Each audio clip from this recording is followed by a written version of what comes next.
What's up, everybody? My name is Cap, and if you've been in the gaming world at all today, whether on social media or whatever, you probably heard and saw a bunch of information about Black Ops 3. It's really hard to avoid this time of year, and they had a huge reveal with it with a big cinematic trailer that kind of left a bunch of questions there. But fortunately, this year, Treyarch's kind of mixing it up, and they allowed a bunch of people to come out and play it in Treyarch Studios.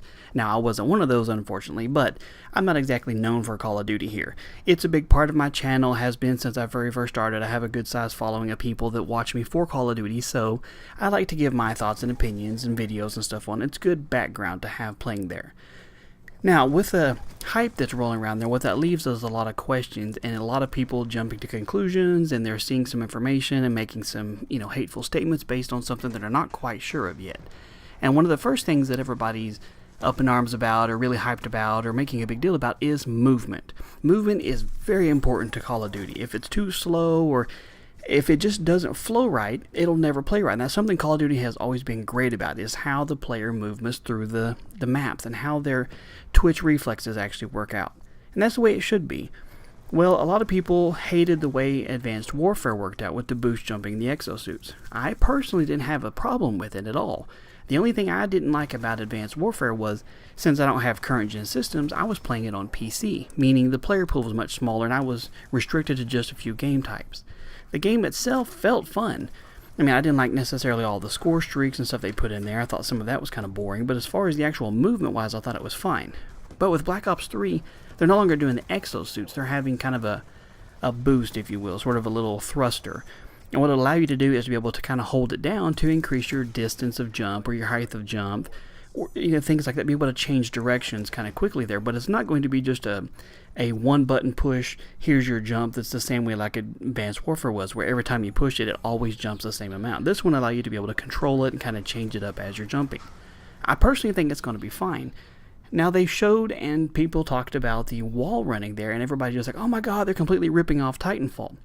Personally, if they were, I don't see a problem with that. I love Titanfall. The movement of Titanfall is one of the best first-person shooter movements I've played in a very long time. So I would be completely cool if they ripped it off.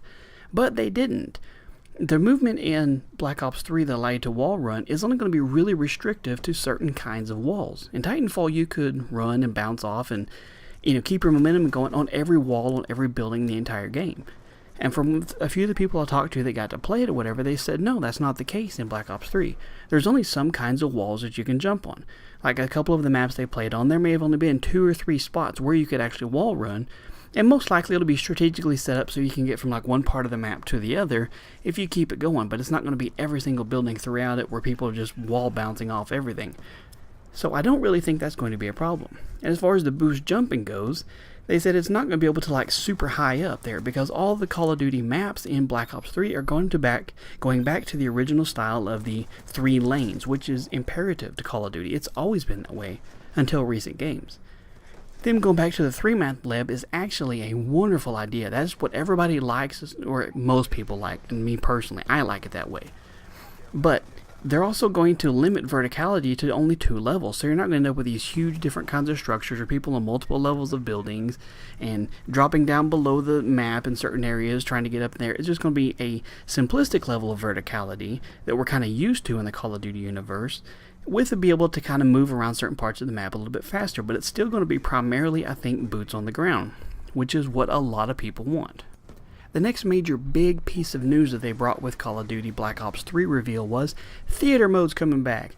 Oh, this is such a good thing. Now, one thing I hope they did is they managed to tweak it so that theater mode doesn't impact syncing with the systems there. That was a rumor to be a huge problem from like Modern Warfare 3, Black Ops 2 for the people having camera angles, Black Ops 1 having sync issues with the wireframe not meshing up properly with the characters, and so your hit detection was way off.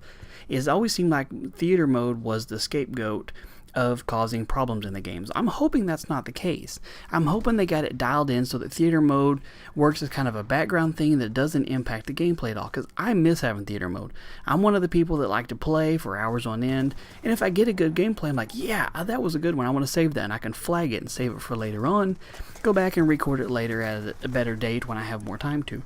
Or I like doing the cinematic things, the, RPG versus camper sort of thing, the camper as RPGist, as I did in Modern Warfare 3 a lot, and There's some people that do some amazing level of edits and stuff in theater mode that we've been missing for the last couple Call of Duties. So I'm excited and really hoping that they bring back like the Black Ops 2 style theater mode. I think that'll be great. Something also being reported is that the skill-based matchmaking is going to be back, which is not really a surprise because it's been there forever, but it's going to be more related to how Black Ops 2 was after they got it tweaked up there versus how it was in Advanced Warfare when it caused a bunch of matchmaking problems. I think Treyarch finally got, a few months after Black Ops 2 came out, I think Treyarch finally got it dialed in properly to what was really working, getting people matched in based on a closer level of skill. So it was, normal level of lobbies, wasn't huge stompings, but it was people that were close within your major region, and so you didn't have huge lag problems. So I don't necessarily see that being a bad thing. I'm hoping it'll actually help out with improvements. And since they announced that it's only going to be on current gen and PC only, maybe, just maybe somewhere down the road they'll leak out a little bit of information saying, oh, and by the way, since it is current gen and PC only, we're doing 100% dedicated matchmaking servers. That would help out so much with connections and dropped hosts and migrations and stuff, but who knows? Let's all keep our fingers crossed. So over the next few weeks and months, we're going to find out tons and tons of information about it. It did say at E3 this year they're actually going to be showing multiplayer for a change, and they're going to be allowing a beta for anybody that pre-orders the game. This is stuff that they've never done before. They always wait till August, September to kind of ease out a little bit of multiplayer, and they barely show anything at E3. It's always been single player. So we might actually get what we've been asking for a long time. It's like, show us the multiplayer early. Let us have a beta. Let us get our hands on it so we can give you some feedback to really help it get to where it needs to be before launch in November 6th. And I think we might actually have that. So I'm excited for it. I can't wait to play it. I can't wait to see some more of it. I love the COD hype cycle every year. Even if the game turns out to be not exactly what I like, I love the hype going up to it. So you guys leave me comments below. Let me know what you think. And if you're excited for it, if you're not, of course, let me know why. In the meantime, you guys have a good one, and I will catch you later.